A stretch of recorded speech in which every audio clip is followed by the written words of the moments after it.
Goddag, goddag.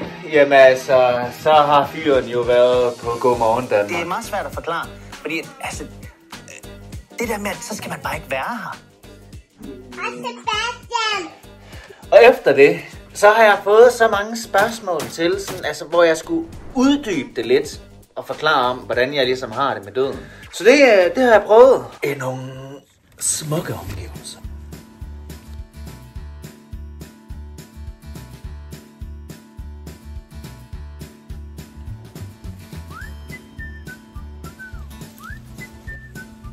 Hvad er det ikke pisse smart, det der?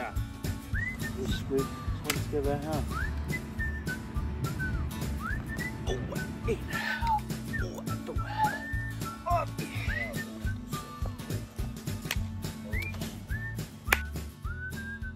Altså, jeg vil jo gerne snakke om, hvordan delen jeg har det med døden. Jeg ved det sgu ikke helt. Altså, jeg tror mere alt, det er surrealistisk end noget andet. Du ved, det der med, at verdenen bare fortsætter uden dig.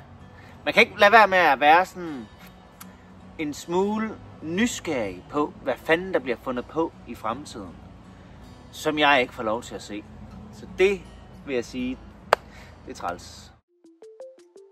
Jeg kan jo fortælle sådan helt lavpraktisk, hvilke omgivelser og hvilken atmosfære der ligesom var, da jeg fik selve nyheden, ikke? Når man bliver kaldt ind over på cancergangen til lægerne, så kommer du ind til en gang, hvor at alle dørene de er ind til højre hele vejen nedad, og så snart du har trukket dit nummer, så går du ligesom ind på den her gang. Og derover så ser du så uden foran alle de her døre, dem der venter på deres patienter, der står en læge og en sygeplejerske lige uden foran den dør. Og det gjorde der jo selvfølgelig også ved mig.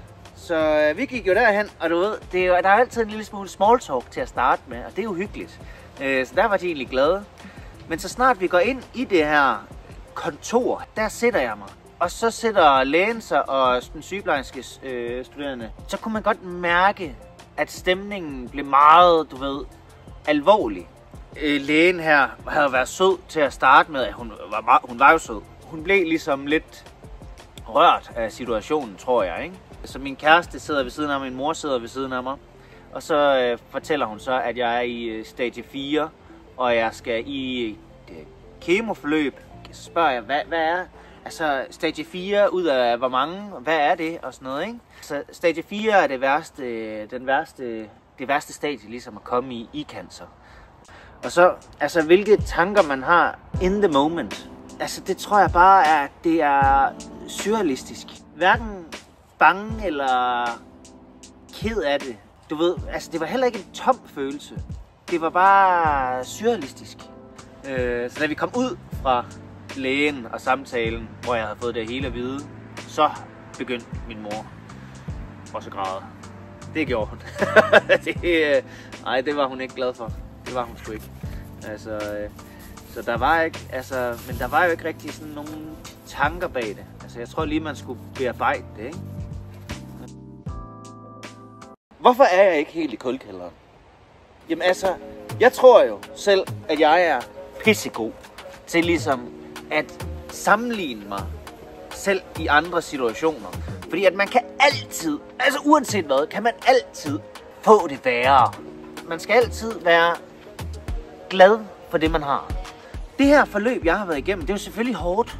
Men det, som jeg altid prøver at sammenligne det med over for andre mennesker, og hvorfor jeg i teorien er heldig, det er fordi, at jeg kan gøre, hvad jeg vil. Lad os forestille os en, der dør i en trafikulykke, for eksempel. Altså, det må være noget af det skrækkeligste i verden. Forestil dig, at du er op og skændes med kæresten, konen, whatever. Og så går du i vrede, og så kommer du bare aldrig nogensinde tilbage igen. Det må være skrækkeligt. Det må være skrækkeligt for alle involverede. Så der kan jeg sige farvel på præcis den måde, jeg vil. Men noget, man også begynder at tænke på, altså, der er jo selvfølgelig en masse sørgelige ting, man tænker på, ikke? Men der er også en masse praktiske ting, man begynder at, skal have fundet ud af. For eksempel, min kæreste kan ikke finde ud af at bakke ind i vores indkørsel. Og det er meget vigtigt, at den ikke bliver ved med at holde ude på vejen, når hun kører hjem. Og det træner vi meget. Og hvad mere? Så der er jo selvfølgelig alt det praktiske bag ved døden, som vi alle sammen skal på et eller andet tidspunkt. Det er jo at begraves på en eller anden måde. Altså om det brændes, whatever. Altså, så der er mange, der skal snakke med en præst. Og fordi vi alle sammen skal det, så tænkte jeg, at det kunne sgu da også være... Det kunne også være noget, folk de var nysgerrige på. Altså, i forhold til det der med at snakke med præst og alt det praktiske der med, at altså, jeg skal jo selvfølgelig begraves. Jeg skal for det første have en kirke. Og der ved jeg præcis, hvilken kirke jeg vælger. Og det var der, jeg blev konfirmeret. Der jeg vender tilbage. Og så jeg skal også begraves i det samme jakkesæt for den gang, så alle kan se mit flotte vom nu. Men alt det der, det tror jeg er ligesom, at man kan tage alle med på. Fordi at noget, man i hvert fald har hørt før, det er, at folk de snakker om, at det er hårdt at forberede en begravelse og alt sådan noget der. Fordi der er så mange uventede overraskelser, man skal tage hensyn til og alt det der, ikke? Så det håber jeg kan vise folk. Jeg vil jo også gerne berolige folk med døden. Jeg tror jo selv, at jeg har været hammertæt på. Og jeg fortæller alle mine venner, at jeg tror, jeg har set lyset. Og det jeg siger til alle, det er det her med, at jeg tror ikke, at det er noget visuelt. Jeg tror mere, det er en følelse af, at alt nok skal gå. At alt, du ved, at nu kan jeg, nu siger jeg sgu farvel. Og forklare min specifikke oplevelse, ikke? Jeg sidder jo over i afdeling C over på Skyby, og inde på ungestuen. Og jeg har stort set altid min sædvanlige cancerstol, så den sidder jeg i. Det er tæt på vinduet, og under vinduet der er der ligesom en radiator. Og der er et specifikt øjeblik i hele den her oplevelse her, som jeg synes genspejler det hele så smukt. Altså jeg kan huske, jeg kigger ned på den der radiator. Jeg har jo garanteret gjort det pisse normalt. Men det hele, det føles så filmisk, at jeg bare slynger hovedet herop. Altså slynger det helt skråt. Og så i hele den her passage her, ikke? Der alle de læger og sygeplejersker, som bare stormer rundt om mig og sådan noget der. Altså, jeg siger, de smelter sammen, men det er så svært at forklare, fordi det er sådan en psykedelisk oplevelse, men hvor alt er tydeligt, og at det er separate mennesker og alt det her, ikke? Så det er man slet ikke i tvivl om. Men helt surrealistisk. Og i det der øjeblik, hvor jeg bare tænker, at nu er det nu. Nu kan jeg smutte herfra. Jeg kunne gøre, hvad jeg ville i det moment, følte jeg virkelig. Jeg kunne lægge mig til at sove, og så bare sige farvel for evigt. Eller jeg kunne også holde mig vågen, hvis jeg havde lyst til det. Det var ikke noget, jeg sådan... Altså, det var ikke fordi, jeg prøvede at holde mig vågen. Det var egentlig nemt nok. Jeg var hammertræt. Men det var nemt nok bare at kigge og holde øje med alle menneskerne, hvad de lavede omkring mig og sådan noget, ikke? Men i det hele taget, så var det... Pointen var jo det her med, at i mine sidste sekunder der, i det der moment, der var der ligesom to ting, jeg fortrød for mangel af ord på bedre, ikke? Det siger man ikke. Men mangel på ord for bedre ord for mangel.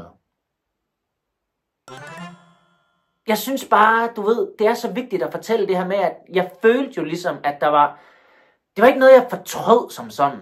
Jeg var lidt ked af det over, at min familie ikke var der, og jeg ikke ligesom havde lavet de her individuelle videoer til hver især. Det var ikke en negativ følelse, det var bare sådan lidt dalens, nu er det ikke sådan, fordi at alt var bare fint. Og det var så afslappende. Og så kommer det der moment, hvor de siger, at de putter et eller andet i med drop. Så lige pludselig, så føler jeg lidt mere normalt, og jeg hjælper ligesom mig selv op og skal over i en seng og sådan noget, ikke? Det kunne jeg selv på det tidspunkt. Men ja, altså en syret oplevelse, som kun har gjort mig mere klar til døden. Altså det tror jeg virkelig er vigtigt at pointere. Jeg tror, det er så fredfyldt at dø. Altså fortryder jeg, at jeg har hørt prognosen? Altså lidt det der med, at når jeg har hørt det der med placebo og sådan noget der, så kunne det da godt være lækkert, hvis man ikke havde, ikke? Men altså i det store hele nej. Altså det synes jeg godt nok ikke. Nu har jeg noget at kæmpe imod. Det synes jeg er lækkert. Ja.